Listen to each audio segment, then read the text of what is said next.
Hello, this is The Queer Show, and I'm your host, Jess.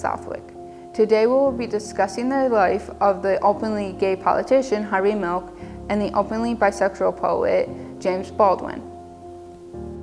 Hello, this is Queer History, and I'm your host, Jess.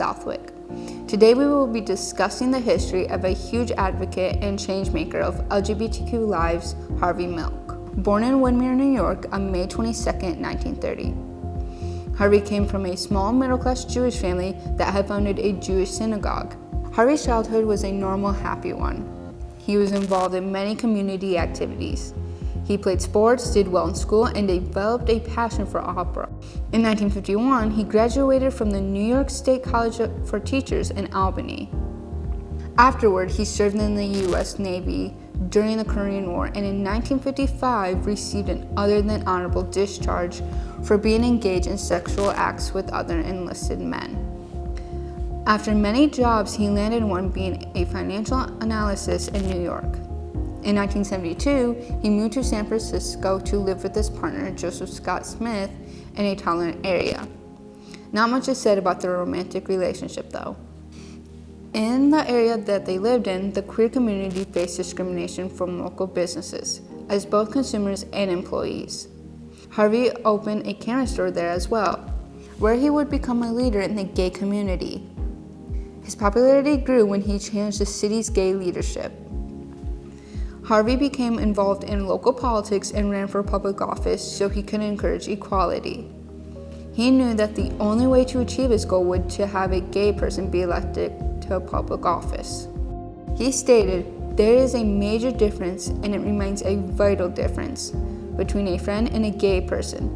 A friend in office and a gay person in office. It's not enough anymore just to have friends represent us, no matter how good that friend may be." He lost in his first 3 campaigns, and later he won the election to the San Francisco Board of Supervisors in 1977. He made history by being the first openly gay elected official in California and one of the first in the U.S. Harvey wanted to change the stereotypes that existed about gay people, but to also promote a legal framework that supports gay people, including the passage of a gay rights bill. He would speak out against legislation that would restrict gay civil and political liberty, and sponsored a bill that was later passed, which would ban discrimination based on sexual orientation in employment, housing, and public accommodation. Harvey was supported by not only the LGBTQ+ community, but also straight working class, elderly, and minority voters, which represented a significant part of the voting population in San Francisco, which gave him a powerful base. On June 25, 1978, San Francisco's Gay Freedom Day parade was attended by a crowd estimated in size from 350,000 to 375,000. At City Hall, Milk had a speech attacking the Briggs Initiative, which said to make it unconstitutional in California to extend civil rights protections based on sexual orientation, which he stated will constitutionalize bigotry. On November 10, 1978, Dan White, who is an American politician, announced that he would resign from his post as supervisor. Due to the fact that Dan was against gay rights, Milk was ecstatic at the news of White's resignation. After Dan White had a sleepless night, Harvey Milk's career came to a tragic end on November 27, 1978, when he and the San Francisco Mayor George Moscone were assassinated by Dan White. Dan White was a disgruntled ex-city supervisor who demanded he get his job back after resigning weeks earlier. He entered City Hall through a lower story window and headed upstairs to the office of Mayor George Moscone. White shoots and kills Moscone, then heads for Milk's office, killing him. Milk dies at 10:55 a.m. White surrendered himself to police and was charged with 2 counts of murder and was held without bail. On May 1, 1979, the trial of Dan White opened. During his case, his lawyer successfully argued that his judgment was impaired by a prolonged period of depression. On May 11th, the defense rested. On May 21st, after 36 hours of deliberation, the jury announced their verdict. They found him not guilty of the murder counts, but guilty of 2 counts of voluntary manslaughter. Gay people and ethnic minorities were excused from being on jury for White's trial. So in the end, the jury members consisted of white, middle-class Catholics. On July 3rd, Dan White was sentenced to 7 years and 8 months in prison. After serving 5 years of his 7-year sentence, he was paroled from Soledad State Prison. While in prison, he told Homicide Inspector Frank Falzone that the day he assassinated Harvey Milk and George Moscone, he had intended to murder 4 people. The other 2 are Supervisor Carol Silver and California State Assembly member Willie Brown. In 2009, Milk was awarded the Presidential Medal of Freedom. In November 2021, the U.S. Navy launched the USNS Harvey Milk, which was the first U.S. Navy vessel to be named after an openly gay person. In his final year, he stated, "I cannot prevent anyone from getting mad, angry, or frustrated. I can only hope that they'll turn that anger and frustration and madness into something positive, so that the 2, 3, 4, 500 will step forward.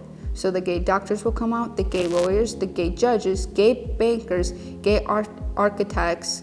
I hope that every professional gay will say enough. Come forward and tell everybody. Wear a sign, let the world know. Maybe that will help." That is the history of the activist Harvey Milk. He continued to fight for what he believed in until his very last breath.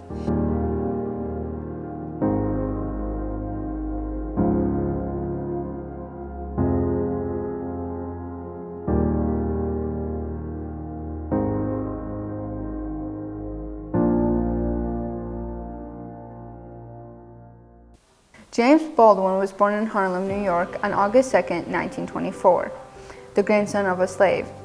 He was the oldest of 9 children. He grew up in poverty, developing a troubled relationship with his strict religious stepfather. The demands of caring for younger siblings and his stepfather's religious convictions in large part shielded the boy from the harsh realities of Harlem street life during the 1930s. As a child, he would look for a way to escape his circumstances. As he recalls, "I knew I was black, of course, but I also knew I was smart. I didn't know how I would use my mind or even if I could, but that was the only thing I had to use." When he was 14, Baldwin was spending much of his time in libraries and had found his passion for writing. During the summer of his 14th birthday, he underwent a dramatic religious conversion, partly in response to his sexuality and partly as a further buffer against the ever-present temptations of drugs and crime. The way he described his home life was, and I quote, "Those 3 years in the pulpit, I didn't realize it then. That is what turned me into a writer, really, dealing with all that anguish and that despair and that beauty." He served as a junior minister for 3 years at the Fireside Pentecostal Assembly, but gradually he lost his desire to preach as he began to question black people's acceptance of Christian tenets that had, in essence, been used to enslave them. Shortly after he graduated from high school in 1942, Baldwin was compelled to find work in order to help support his brothers and sisters. Mental instability had incapacitated his stepfather. Baldwin took a job in the defense industry in Belmead, New Jersey. And there, not for the first time, he was confronted with racism, discrimination, and the debilitating regulations of segregation. The experiences in New Jersey were closely followed by his stepfather's death, after which Baldwin was determined to make writing his sole profession. After working for a bit at the railroad, Baldwin moved to Greenwich Village, where he worked for a number of years as a freelance writer, working on book reviews. Later on, he caught the attention of the well-known novelist Richard Wright, and though Baldwin had not yet finished a novel, Wright helped him secure a grant with which he could support himself as a writer. In 1948, at age 24, Baldwin left for Paris, where he hoped to find enough distance from the American society he grew up in to write about it. When he moved to France, Baldwin learned to speak French fluently and picked up idioms and slang easily. It is stated that during his early life, he had some relationships with women, both black and white, while in his later life, his love was directed towards men. Until the end, he was looking for a man with whom to settle down and build a home and family. Baldwin never married or had children. He had a deep love for children and had different partners who inspired him to dream of fatherhood. He loved his many nieces and nephews very much. When his nephews and nieces visited him in his house in southern France, he loved playing with them and introducing them to the village. In 1949, Baldwin met and fell in love with a Swiss man, Lucien Habsburger, whom he met in Paris.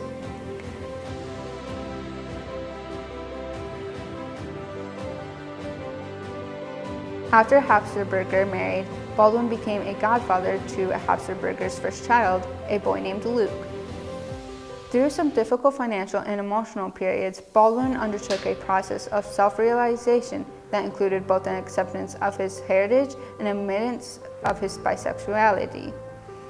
Because Baldwin sought to inform and confront white people, and because his fiction contains interracial love affairs, both homosexual and heterosexual, he came under attack from the writers of the Black Arts Movement, who called for literature exclusively by and for Black people.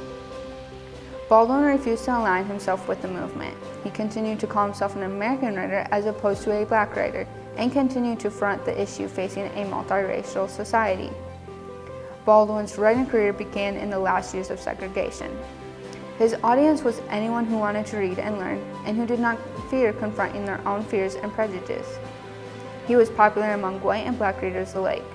His works were selling well in translation into many languages: German, Turkish, French, Italian, Korean, Japanese, Polish, and many others. After he wrote a number of pieces for various magazines, Baldwin went to a small village in Switzerland to finish his first novel, Go Tell It on the Mountain, published in 1953. Was an autobiographical work about growing up in Harlem. The passion and depth with which he described the struggles of Black Americans were unlike anything that had been written. Over the next 10 years, Baldwin moved from Paris to New York to Istanbul, writing 2 books of essays, as well as 2 novels, Giovanni's Room and Another Country. The essays explored racial tension, and the novels dealt with taboo themes, those being homosexuality and interracial relationships.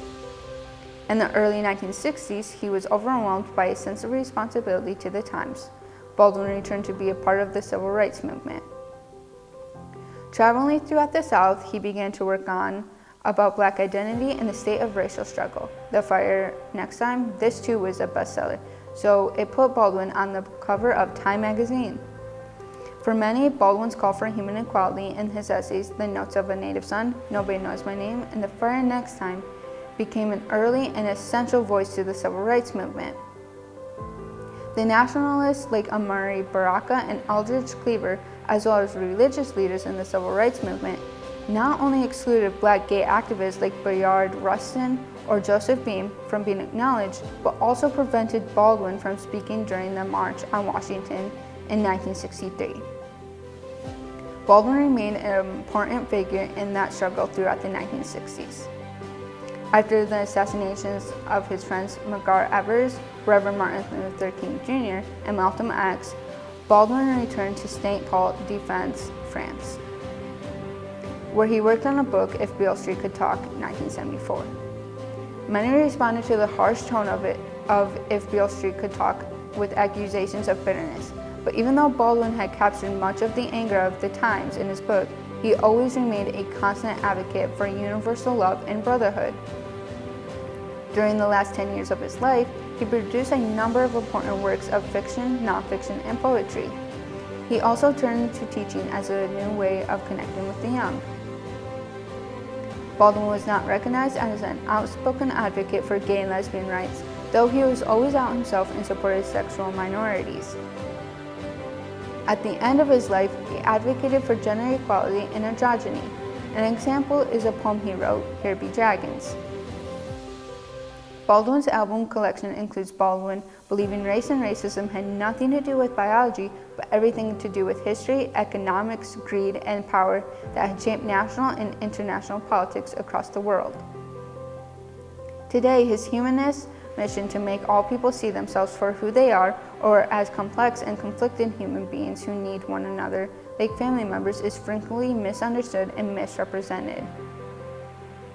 To Baldwin, all Americans are members in the national family, scarred by the sins of its forefathers who constructed the Republic on the backs of genocide of the native peoples, enslaved Africans, and exploited immigrants. Baldwin wanted to make his audience all over the world realize that they were divided not by who they were, but by the interests of those in power. The rich and the powerful have always protected their interests and benefited from race and ethnicity-based conflicts, which prevented the masses of the poor from working together to fight and liberate themselves. Juan Williams noted in the Washington Post long before Baldwin's death, his writings became a standard of literary realism. Given the messy nature of racial hatred, of the half-truths, blasphemies, and lies that make up American life, Baldwin's accuracy in reproducing that world stands as a remarkable achievement. Black people reading Baldwin knew he wrote the truth. White people reading Baldwin sensed his truth about the lives of Black people and the nation. By 1987, when he died of stomach cancer at age 63, James Baldwin had become one of the most important and vocal advocates for equality. From Go Tell It on the Mountain to The Evidence of Things Not Seen, James Baldwin created works of literary beauty and depth that will remain essential parts of the American canon. Baldwin loved music, theater, and campy performances, with singing in which he engaged with gusto, especially during his years in Turkey and France. As a young writer in Greenwich Village, he played guitar and sang. His voice was deep and heartfelt. His recording of the hymn, Precious Lord, can be heard in the footage from his funeral in the documentary, The Price of the Ticket. One of his more known poems is Imagination. Imagination creates the situation, and then the situation creates imagination. It may, of course, be the other way around. Columbus was discovered by what he found. One of his more popular quotes being, "If one really wishes to know how justice is administered in a country, one does not question the policemen, the lawyers, the judges, or the protected members of the middle class. One goes to the unprotected, those precisely who need the law's protection most, and listens to their testimony." Thank you for listening to the life story of the advocate and openly gay politician Harvey Milk and a famous bisexual poet James Baldwin. Have a wonderful day.